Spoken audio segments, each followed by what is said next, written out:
오등봉 공원 민간특례 사업은 추진 과정에서 여러 논란이 불거져 제주판 대장동으로 불렸었죠. 그동안 논란의 쟁점과 판결 이후 앞으로의 전망을 신익환 기자가 짚어봤습니다. 국토교통부 도시공원 민간특례 사업에 따라 추진된 오등봉 공원 사업. 지난해 8월 도시공원 일몰을 앞두고 제주도는 2017년 제주시 중부공원과 함께 민간특례 사업 추진을 결정했습니다. 그런데 추진 결정 1년 전인 2016년 9월 제주시가 이 사업에 대해 경관과 환경 훼손 등을 이유로 수용 불가 판정을 내렸던 것으로 뒤늦게 확인되면서 논란이 일었습니다.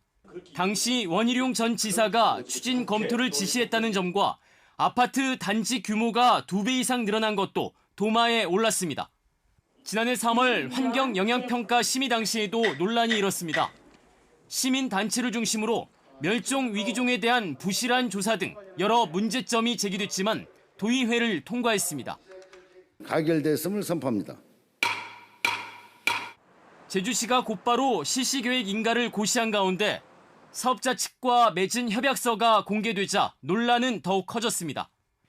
협약서에는 실시계획 인가를 얻지 못할 경우 제주시의 책임이 있다는 다른 지역엔 없는 귀책 사유 조항이 있었습니다. 제주시에 불리한 이 조항 때문에 행정 절차를 무분별하게 진행하는 것 아니냐는 의혹까지 제기됐습니다. 여기에 초과 이익 환수 조항 역시 사실상 유명무실하다는 지적도 나왔습니다. 사업자가 편법 정산할 수 있는 우리가 있기 때문에 방지할 시스템을 저희들이 구축하고 있다는 말씀을 드리겠습니다. 사업자 선정 과정도 석연치 않았습니다.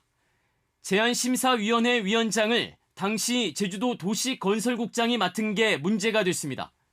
원래 지침에는 전현직 공무원을 제외하도록 돼 있었지만 심사위가 열리기 직전 이 내용을 빼버린 것으로 확인되면서 국회 차원에서도 공정성과 투명성 문제가 제기됐습니다.